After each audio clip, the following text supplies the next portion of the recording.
to do the wrap up of the next 5 books that I have finished. So that is books 21 through 25. So let's get started on the first book that I'm going to talk about, and that is The Heir by Kiera Cass.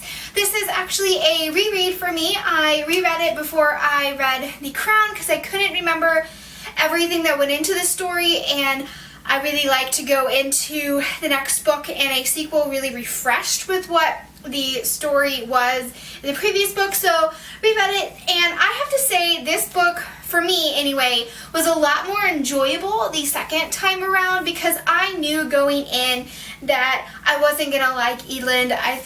She's just one of those really just love to hate her kind of characters just because she's just so nah. So I really enjoyed rereading this the second time. I feel like I got to see more of the growth and more in depth of the story, because the first time I read it in one day, in one sitting, and this time it took me 2 days and 2 sittings. So I really enjoyed it. I really love this entire series. I think this series is very rereadable because even though it's not the most in-depth, complex story, I just think it's just so fun and so enjoyable. So I really enjoyed, as I've already said many times already, that I enjoyed rereading this book. Okay, moving on to the second book that I finished, and that is The Crown by Kiera Cass. This is the final book in the selection series, and I read this during the book buddy-a-thon, so I have a full review of my thoughts on that. So I'll put a link down to the wrap-up of the book buddy-a-thon where I give my thoughts. I'll give the time down there. So if you want to hear all of my thoughts, more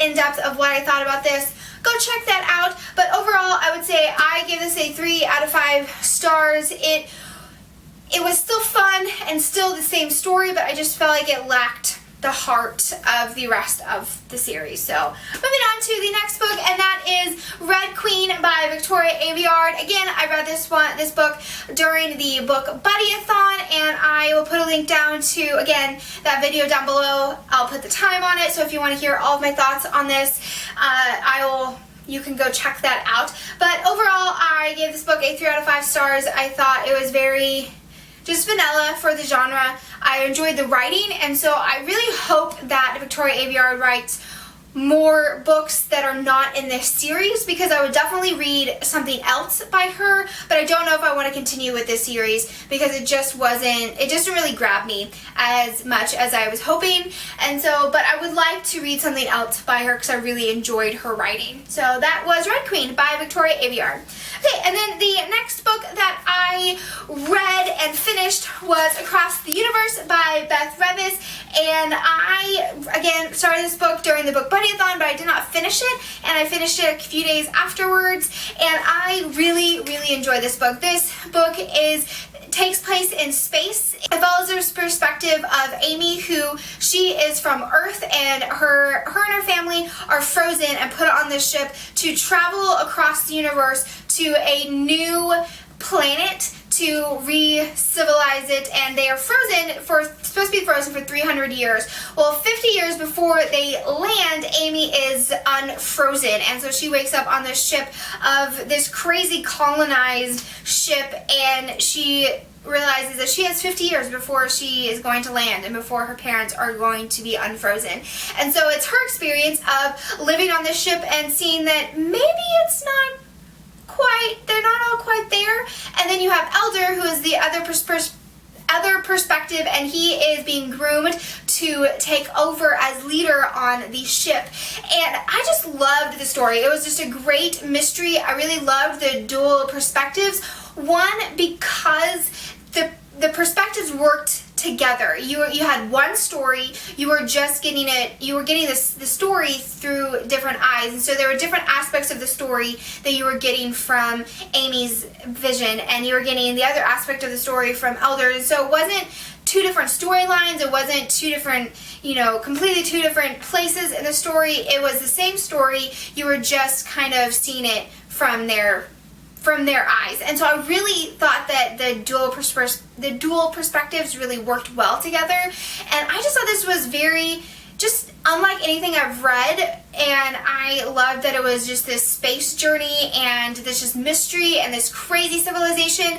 It was so gripping, and I cannot wait to continue on in this series, and I really enjoyed it. And a little thing that I noticed when I was looking at the dust jacket later on, I had already started the book, and the inside has a map of the ship, which would have been really helpful, like the beginning of the book, because I was having a hard time like picturing the layout of the ship, but this one gives you the entire layout, and I just thought that's just really cool and a really good use of, you know, space and artwork, and I just think it's amazing. So I'm looking forward to continuing the series, and I would say if you are considering reading the series but don't know because you've seen mixed reviews, I would say pick it up if you really enjoy a good fantasy science fiction book based in space, and you kind of have to suspend your disbelief just a little bit, and it's just really fun, really fun.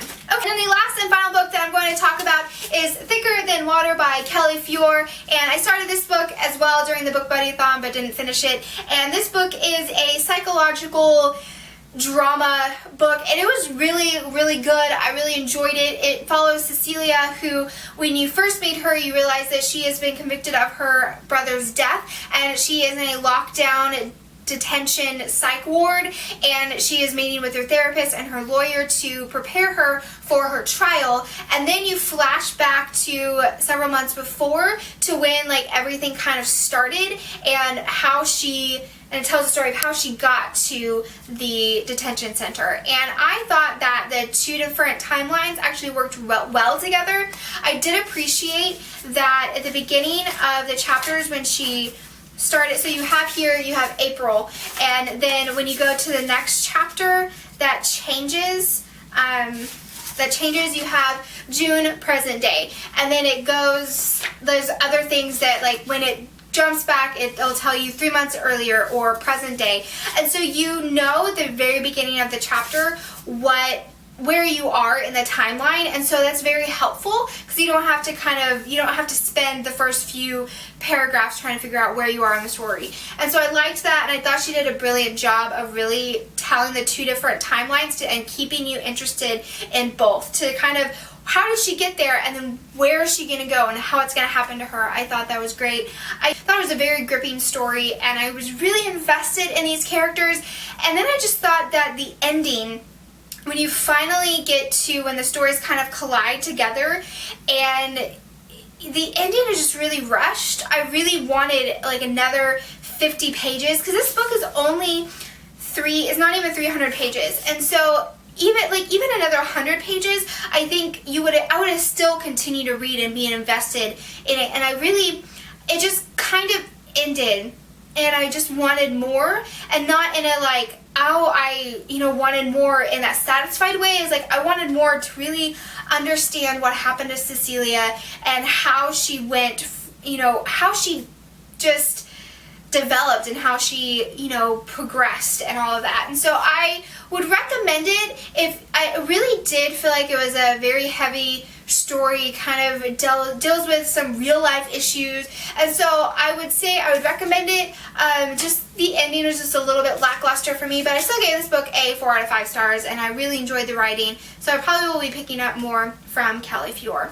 Okay, so those are the last 5 books that I finished. I have already finished 2 other books. I just took a while to film this one. So, okay, well, if you read any of these books, or if you have any thoughts on any of them, or just want to say hi, I would love to hear from you down in the comments. And again, I will put a link down to the video that has more of my thoughts on the Crown and the Red Queen if you want to hear about them.